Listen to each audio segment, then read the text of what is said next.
Bonjour à tous, bonjour à toutes. Séance consacrée aujourd'hui à la charte de l'environnement. Troisième partie du préambule de la Constitution de la Ve République qui nous gouverne en France depuis 1958. Charte de l'environnement introduite en 2004. Christian va nous dérouler son analyse des prémices de cette charte. C'est la troisième partie consacrée à ces prémices. Christian, je te laisse la parole. Merci Luc. Alors, donc, quatrième prémisse, quatrième affirmation, préalable aux 10 articles de la charte, des articles proprement dits de la charte de l'environnement qui vont suivre. Alors, la quatrième prémisse, ou la quatrième considération, s'énonce ainsi: le peuple français, considérant que l'homme exerce une influence croissante sur les conditions de la vie et sur sa propre évolution. Donc, le peuple français considère, c'est une affirmation, que l'homme exerce une influence croissante sur les conditions de la vie en général et sur sa propre évolution. Alors, c'est très clairement une affirmation de l'autonomie de l'homme vis-à-vis de la nature. Alors, on en a parlé un petit peu lors de la troisième prémisse. Troisième prémisse, je rappelle, qui disait l'avenir et l'existence même de l'humanité sont indissociables de son milieu naturel. Non, ça c'est la deuxième. La deuxième, c'est que l'environnement et le patrimoine. L'environnement, voilà. L'environnement et le patrimoine commun des êtres humains. On avait introduit cette idée selon laquelle l'homme est autonome vis-à-vis de la nature. Et là, cette quatrième prémisse, elle enfonce le clou de façon encore plus précise. Et je considère que c'est une véritable affirmation définitive de l'autonomie de l'homme vis-à-vis de la nature. C'est l'homme qui exerce une influence croissante sur les conditions de la vie. Donc la vie, c'est la vie en général, pourquoi pas le cosmos, hein, c'est pas de sa vie, hein, influence croissante sur les conditions de la vie et sur sa propre évolution. Donc il y a bien cette influence qui est pointée de l'homme sur les conditions de la vie en général, c'est-à-dire végétale, animale, et sur sa propre évolution, voilà, à lui. Bon, bref, c'est affirmation très claire que l'homme est autonome. Alors, en disant que l'homme est autonome vis-à-vis de la nature, on dit également, me semble-t-il, qu'il s'est affranchi des lois naturelles, notamment des lois de la thermodynamique et de l'entropie, qui le condamnent inéluctablement à la dégénérescence. Et donc, on voit déjà apparaître l'idée, enfin une idée qui m'est chère personnellement, que l'affirmation de l'autonomie, c'est l'affirmation qu'on s'affranchit des lois naturelles. Alors, cette affirmation, elle est objectivement erronée. Elle est objectivement erronée parce que la réalité du futur proche, alors peut-être, elle est vraie dans l'immédiat. Mais étant donné que dans l'immédiat du très très court terme, étant donné que cette charte de l'environnement, c'est une charte qui se projette dans les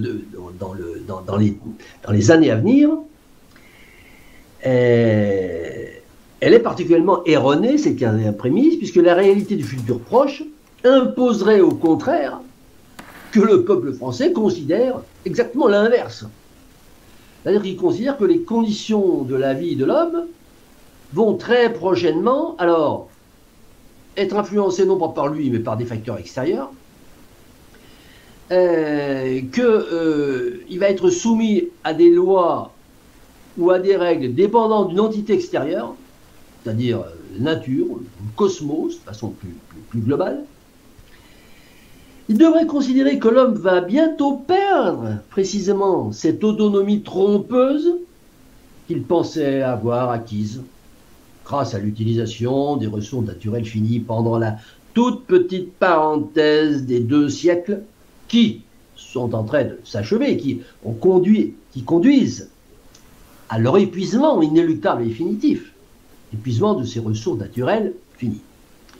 Et donc, au final, que cette autonomie éphémère va faire place à une hétéronomie durable, elle seule, conditionnera ce fameux mode de vie et qui consignera l'évolution de l'homme.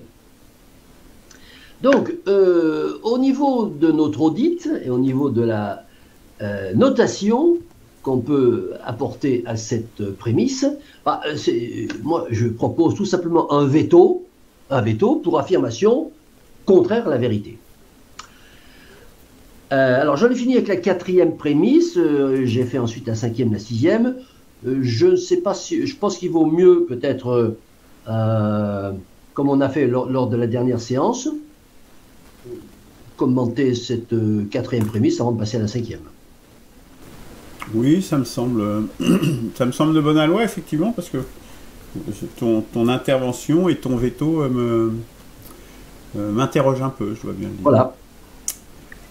Christian, peut-être, Jean-Charles, tu veux réagir en premier ou je m'y colle? Pardon, excusez-moi, j'étais sur la page et non pas sur la vidéo. Alors voilà, donc oui, je peux réagir.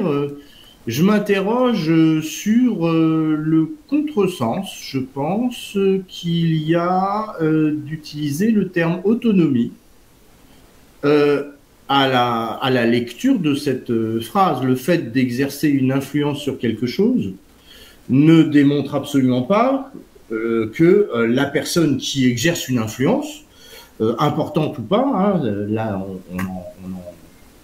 on en parlera à la suite, mais ne montre pas que cet influenceur est en situation d'autonomie. Bon, voilà, il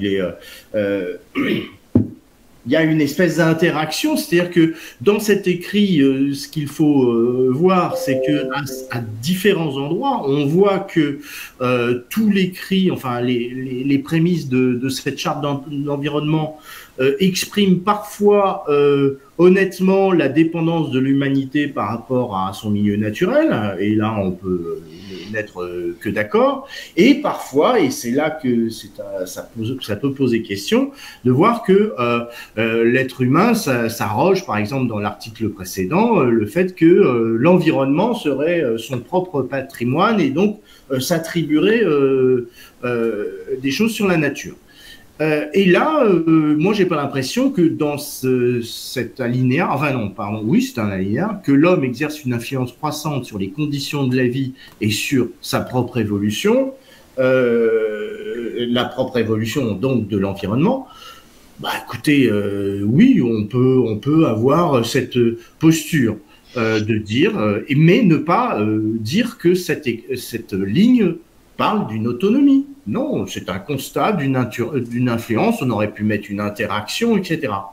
Après, de savoir enfin, il n'est pas dit que cette phrase désigne une influence absolument énorme, et voilà. Mais on sait que par ailleurs, le GIEC, etc., enfin un certain nombre d'écrits et puis de constats, hein, quand même. Dont on peut attester la véracité, peut démontrer que l'homme influence effectivement, pollue tout simplement l'environnement et modifie à plusieurs endroits sur Terre les conditions de la vie et modifie le biotope de plein d'espèces, etc.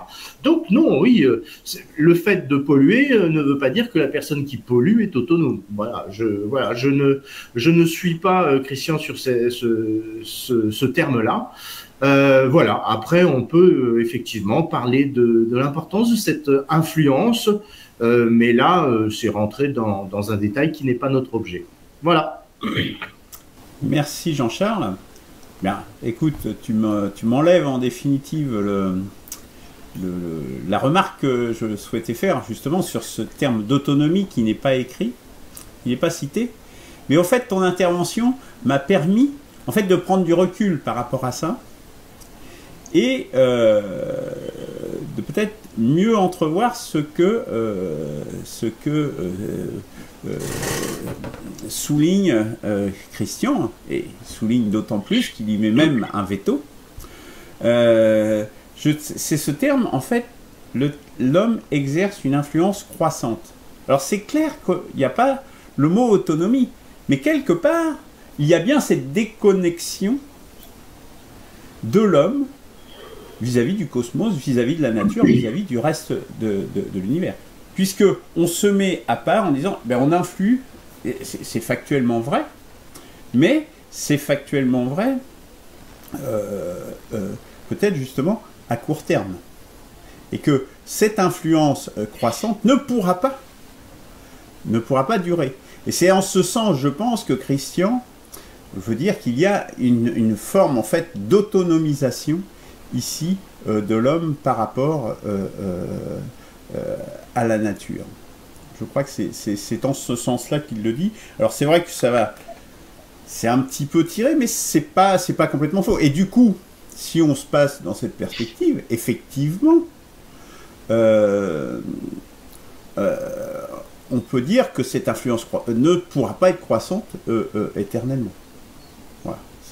Ça contredirait les lois, justement, notamment de la thermodynamique, et justement par la pollution qui est produite.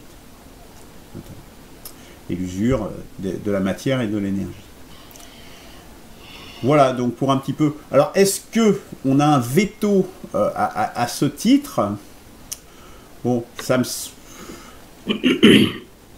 semble quand même un peu sévère. Ça me semble un peu sévère parce que, oui, quand on interprète jusqu'au bout, je dirais, ça peut aller jusqu'à... on comprend cette notion d'autonomie, mais voilà, c'est quand même... ça me semble assez... un peu outrepassé en plus, ce qui est l'esprit et ce qui est écrit. Christian, la parole est à la défense. Oui, alors... enfin, l'accusation, en l'occurrence. Oui, alors, autonomie ou influenceur. Moi, je dirais que c'est même plus que de l'autonomie, c'est de la domination. Alors, bon... de la quoi? Excuse-moi. Mais c'est pas écrit aussi. Oui. C'est de la domination. Alors, domination, pardon. Lorsqu'on domine, on est autonome. Mais on peut être autonome sans dominer, effectivement. Bon, donc là, lorsque je dis domination, autonomie, en plus, il faudrait que j'ajoute domination, c'est affirmation surtout de la domination de l'homme sur la nature, puisque le peuple français considère que l'homme influe sur la nature, sur sa position, etc. Bon, donc il est autonome, d'accord, c'est même toute petite chose, il est surtout dominateur, c'est-à-dire qu'il tient les manettes lui-même, il tient les manettes, il influe, bon. Et pourquoi le veto? C'est parce que cette affirmation est particulièrement grave et particulièrement surtout symptomatique de l'état d'esprit, disons, de toute la réflexion écologique actuelle, qui place l'homme en fait comme patron de toute la cosmogonie. Bon, c'est la raison pour laquelle ce veto, c'est pas simplement, je dirais, un toc, une manie de ma part de dire je veto parce que voilà, ça fait bien. Non, c'est vraiment que je considère que c'est une affirmation qui est centrale, qui est stratégique, parce que si on fait une charte de l'environnement, deux choses l'une. Comment est-ce qu'on se considère, nous, en tant que pauvre petite espèce humaine, est-ce que considère comme celui qui influe sur le cosmos, oui ou non? Bon, alors ça change tout. Parce que si on écrit une charte de l'environnement aujourd'hui en disant attention, nous sommes rien du tout, nous avons cru jusqu'à présent qu'on pouvait faire un petit truc, bon, on va savoir très rapidement que nous sommes broyés dans cet immense cosmos, on ne va pas écrire la charte du tout de la même façon. Voilà, bon, c'est pour ça que je mets un veto. je peux intervenir? Oui, si Christian a fini, oui. Oui. Dans la deuxième ligne, il est dit tout à fait le contraire. Enfin, franchement, je pense qu'il y a une sur-extrapolation, une surinterprétation dirigée, même partisane, que d'aller parler de domination et d'autonomie. D'autant plus que la deuxième ligne de cette... les deux premières lignes, d'ailleurs, de cette charte, disent d'une certaine façon le contraire. C'est-à-dire que l'avenir et l'existence même de l'humanité sont indissociables de son milieu naturel. C'est-à-dire que l'humanité, dans cette ligne, et pour ne parler que des mots qui auraient donc un sens, c'est-à-dire que l'humanité est dépendante et est en association directe avec le milieu naturel. La phrase du dessus dit que l'humanité doit son émergence aux ressources et aux équilibres naturels. On peut commenter d'une façon ou dans un sens ou dans un autre ces deux phrases, mais elles disent justement que l'homme se met à l'intérieur d'un système qui est le système nature, le système environnemental, et dont il dépend justement. Et il dit que l'avenir et l'existence de l'humanité sont indissociables. Donc, son avenir et son existence dépendent du milieu naturel. Donc, il a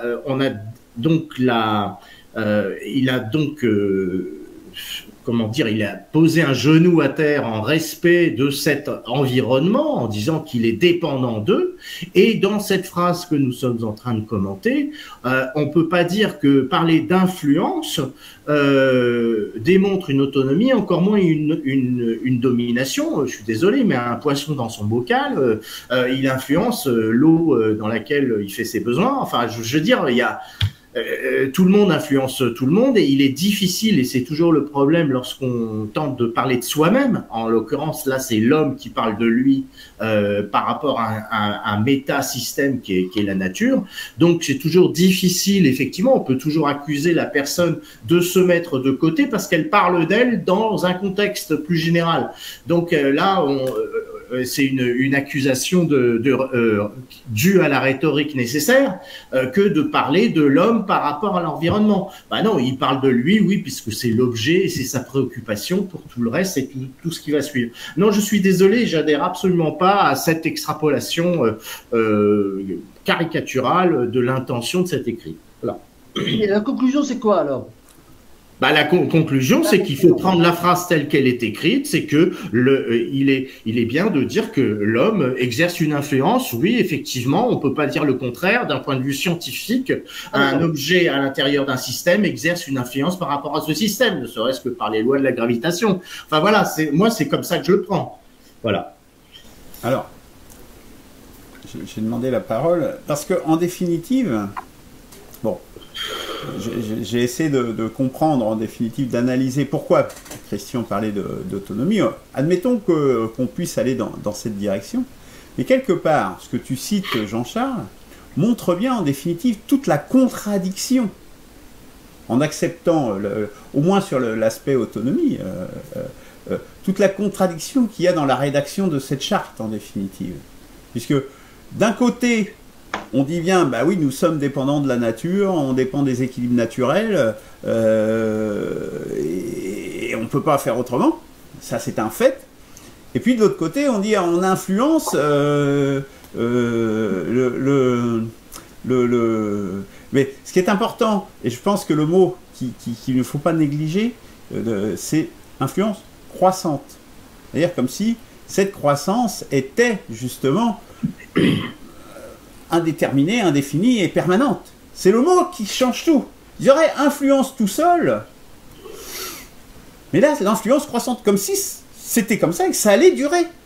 Et donc on est bien là dans cette schizophrénie du monde actuel qui est, enfin, excusez-moi de revenir à l'actualité, mais qui est symbolisée par Macron, où c'est un schizophrène, où est-ce que dans tous les domaines, et dans celui-là, ça est vraiment symptomatique, ils sont pris dans un piège, et en fait, ils sont pris en étau entre le réel et une réalité qui est créée par l'homme.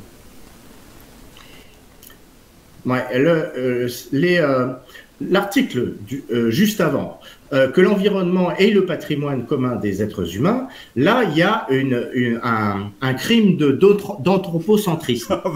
On en est d'accord. On en est d'accord. Puis même, c'est faux parce que patrimoine commun, l'environnement et le patrimoine commun, quand tu as des propriétés privées gigantesques, etc., qu'on s'approprie toutes les terres d'Ukraine, on est d'accord. C'est bon. Hein.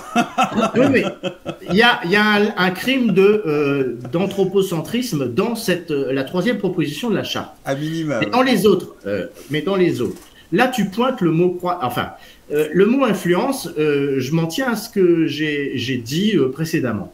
Là, effectivement, le fait de pointer cette fois-ci et de changer d'orientation et de préoccupation à travers le mot croissante, là, on peut effectivement pointer du doigt cet état d'esprit libéral, néolibéral et aussi d'une certaine façon anthropocentrique, capitaliste, tout simplement. Tu as raison. L'accumulation du capital. Hein. Je suis d'accord, mais ça n'évacue pas le fait que l'homme exerce une influence. Après, c'est un autre sujet et c'est un autre commentaire que de pointer la croyance croissantiste, je crois que c'est comme ça qu'on dit. Croissantiste, c'est un mot qui vient maintenant dans le langage.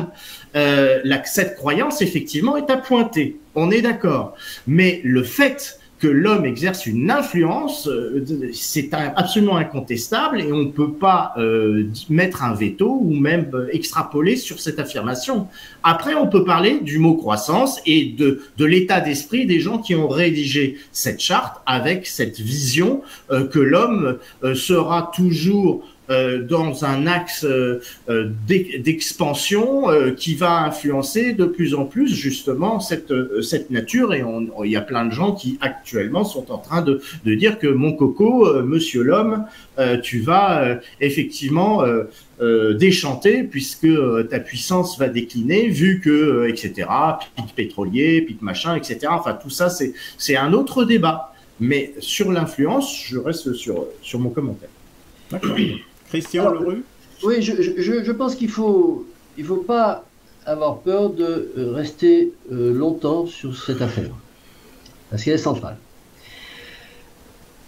La question, c'est croissant. Alors, Luc m'a enlevé. Bon, dire qu'il y a une interaction entre toutes les espèces vivantes, la nature, c'est l'évidence même. Jean-Charles, tu as rappelé la première, la deuxième prémisse, mais on avait dit que c'était énoncer des évidences, que c'est des trucs bateaux. Ah oui.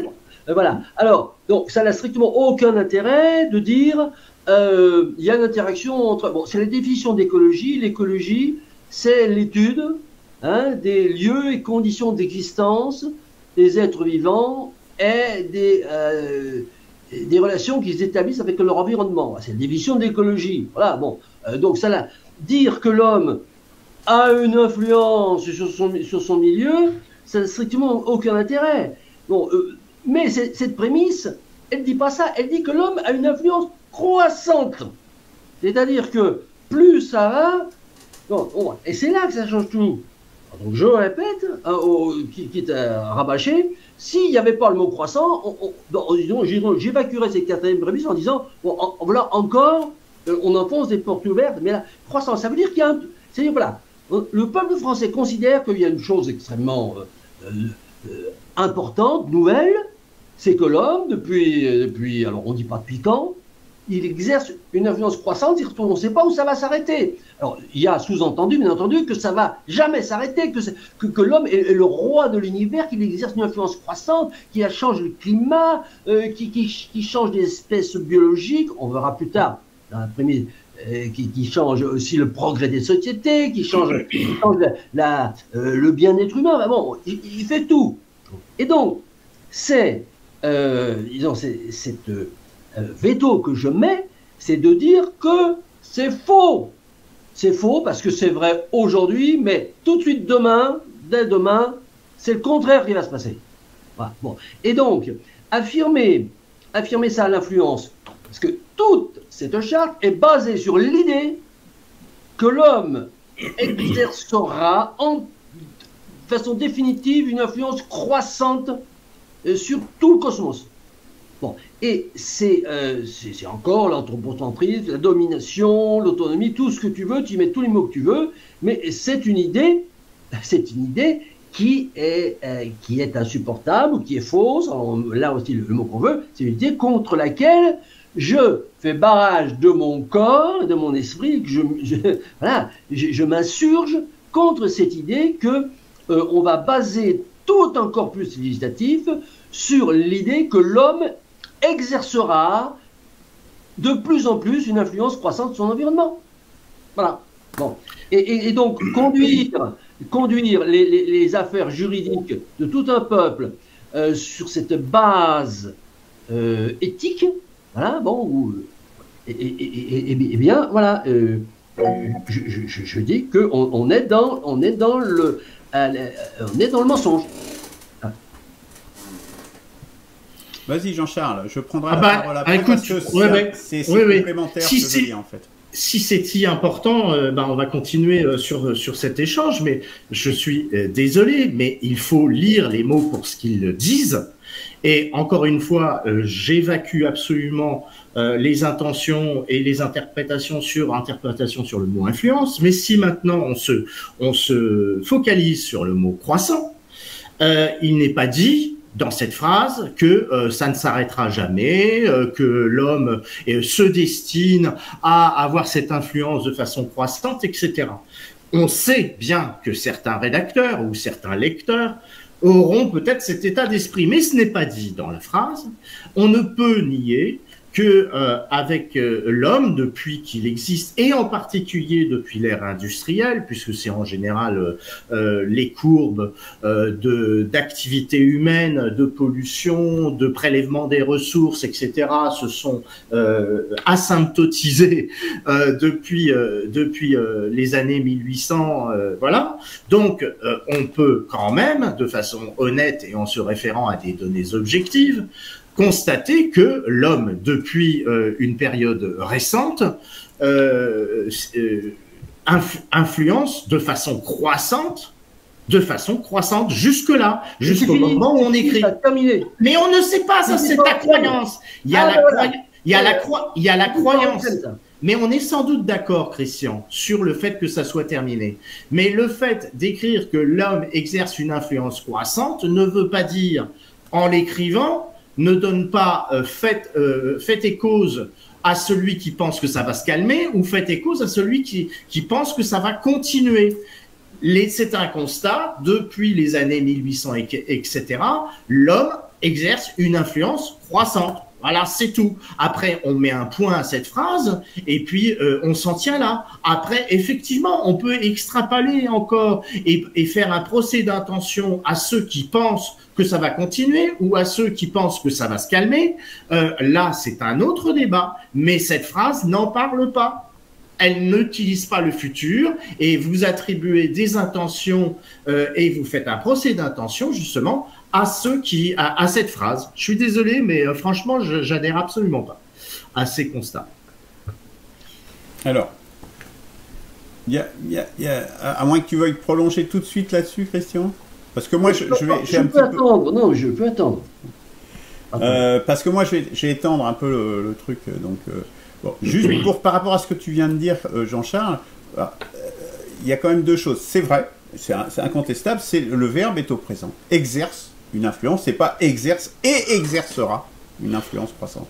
Voilà. Pour autant, une charte, quand on rédige une charte, c'est une charte qui rentre en vigueur à un moment donné, qui se projette dans le futur, quand même, fatalement.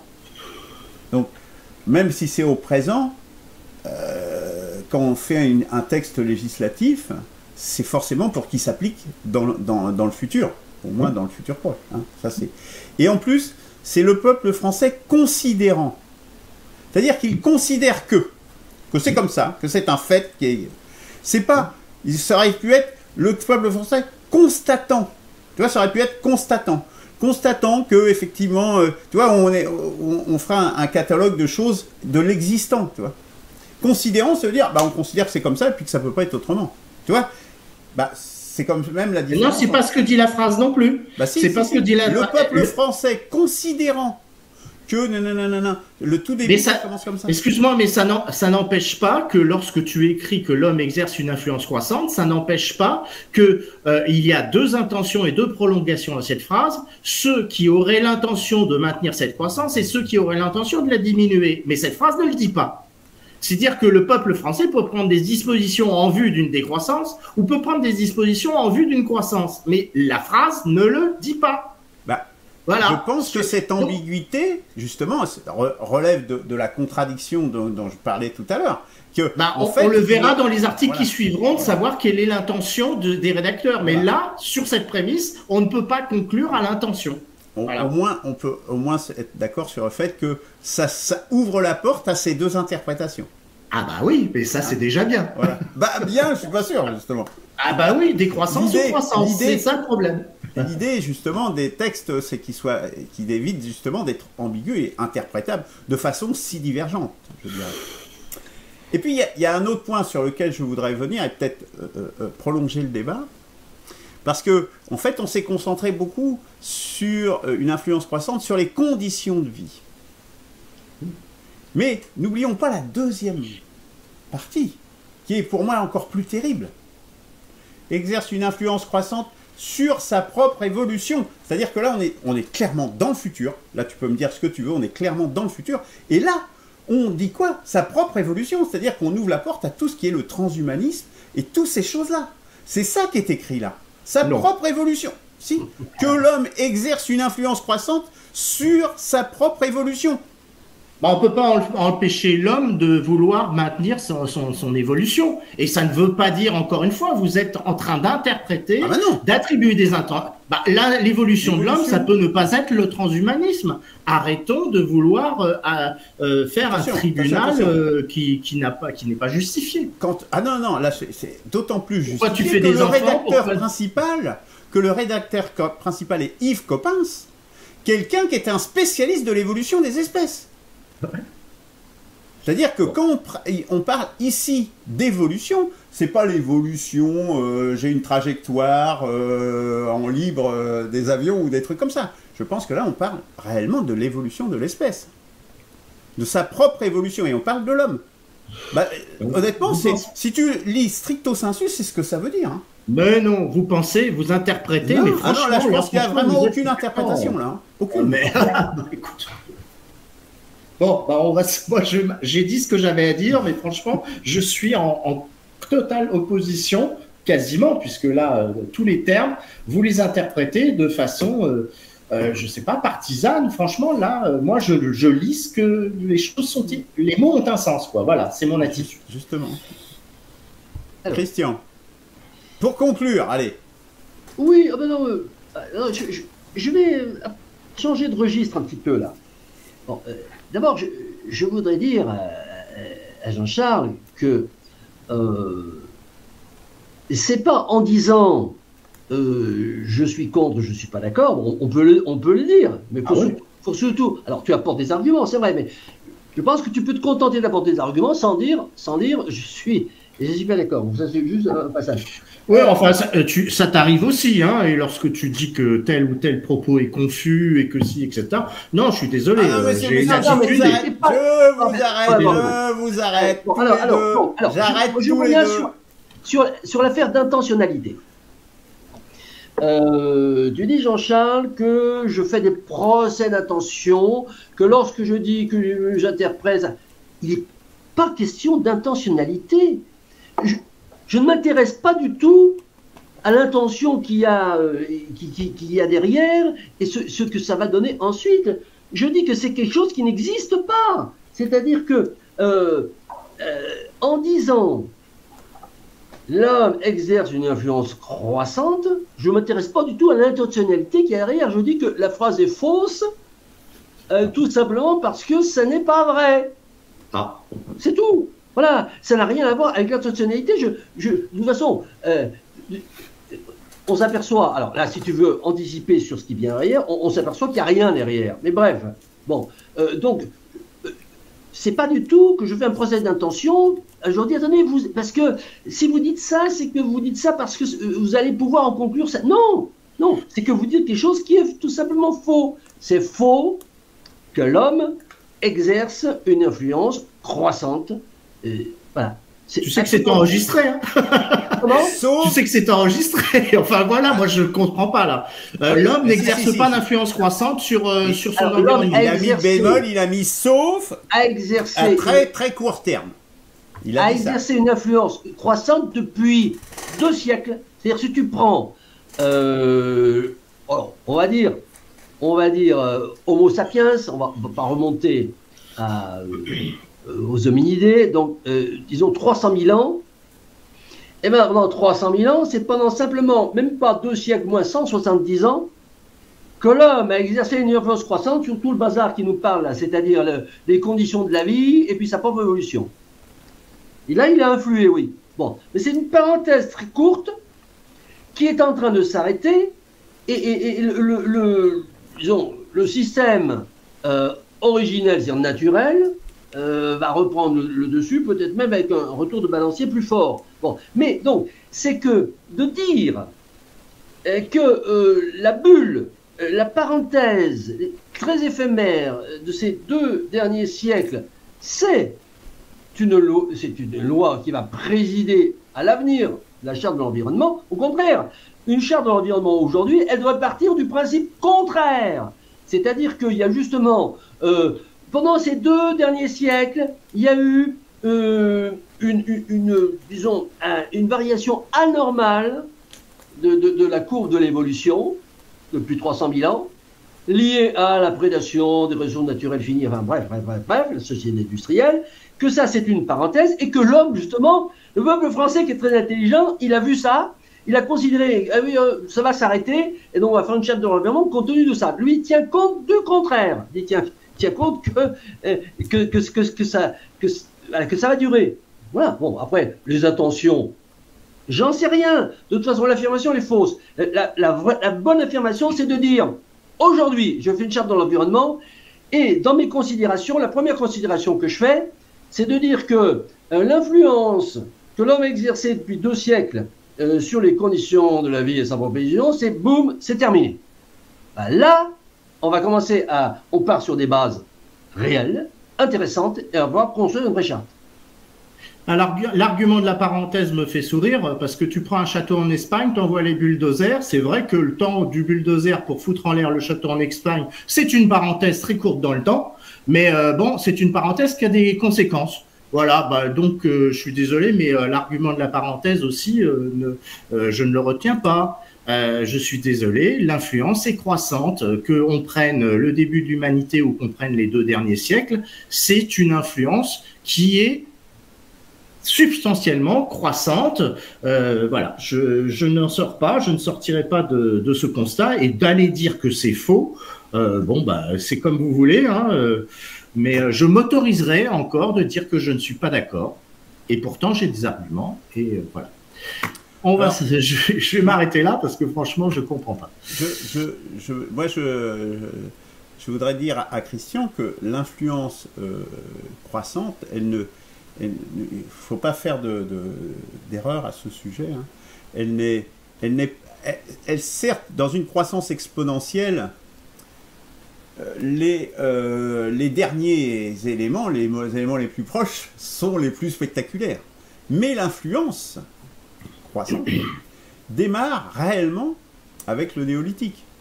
Parce que la destruction notamment des forêts dans le bassin méditerranéen, surtout le pourtour méditerranéen, il y avait des forêts, vraiment des vraies forêts, hein, immenses, en Syrie, etc., en Turquie. Tout ça était laminé, et ça c'était dans l'Antiquité. Hein.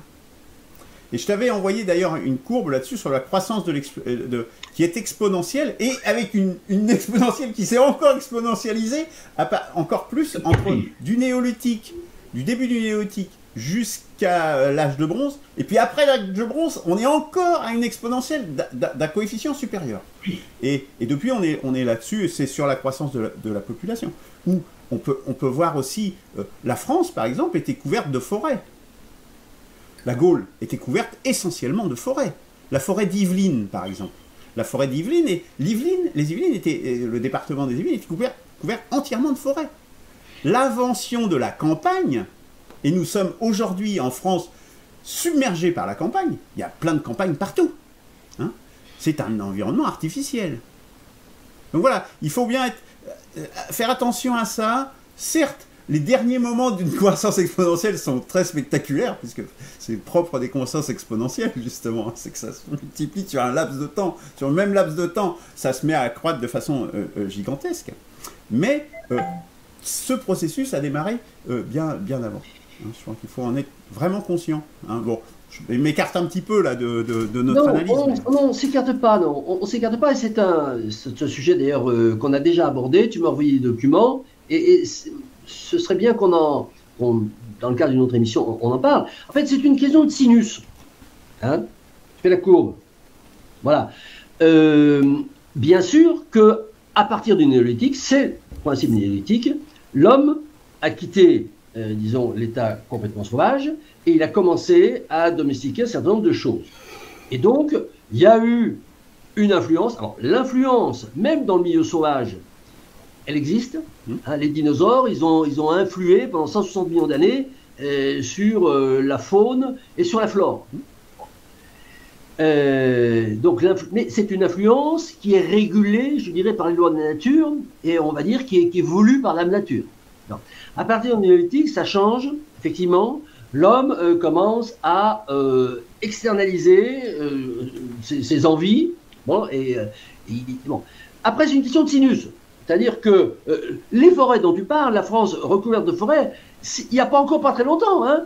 C'est pas au néolithique qu'on a commencé à couper les forêts. Encore sous Louis XIV ou Louis XV, la France, c'était une forêt. Bon.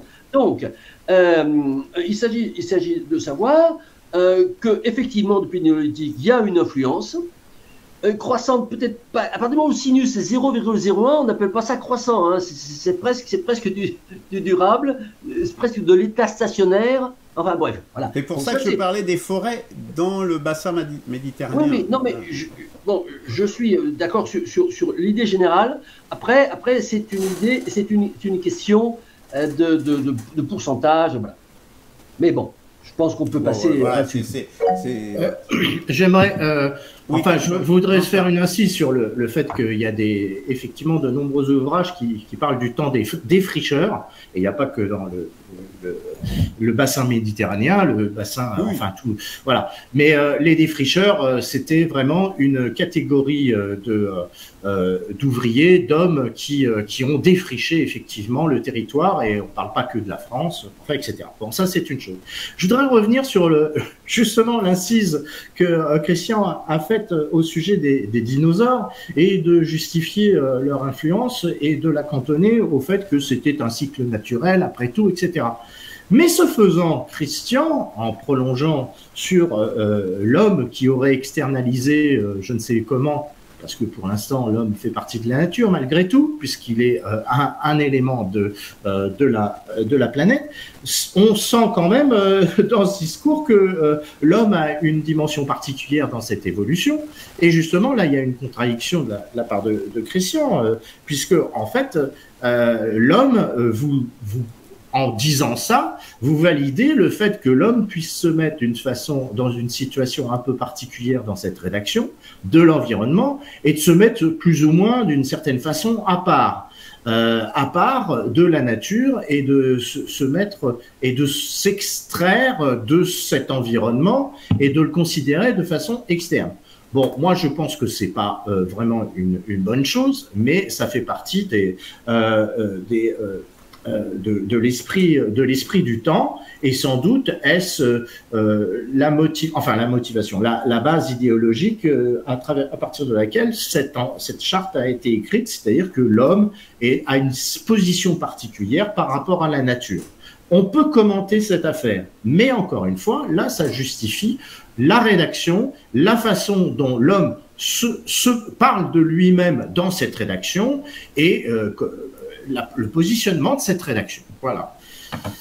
Alors, c'est très intéressant ce que tu dis, Jean-Charles, parce que c'est vraiment fondamental. Cette notion de nature, justement, elle a été inventée, justement, c'est dans le cercle du renouvellement spirituel, on en a parlé, quand j'ai fait l'historique justement, ça a été inventé avec l'invention de la philosophie, avec le développement des techniques, justement à cet âge du bronze et du fer, qui ont externalisé l'homme de la nature. Le concept de nature, avant, n'existe pas. La nature, c'est vraiment la mise à distance de l'homme. Si on veut parler de l'ensemble, c'est le cosmos. Le cosmos, voilà, c'est le monde dans son entier. Mais nature, ça veut dire, d'un côté, il y a l'homme, puis de l'autre côté, il y a la nature. C'est ça. Et d'ailleurs, avec, derrière, réponse aux philosophes, l'invention des monothéismes, qui dit « la nature est à la disposition des hommes ». On est tout à fait synchrone et cohérent dans cette évolution. Donc, bien distinguer ces deux concepts de cosmos et de nature, et nous ne faisons pas partie de la nature, par définition, je dirais. Même si c'est une commodité de langage, mais fondamentalement, c'est justement le processus contraire qui a présidé à cette invention de la nature.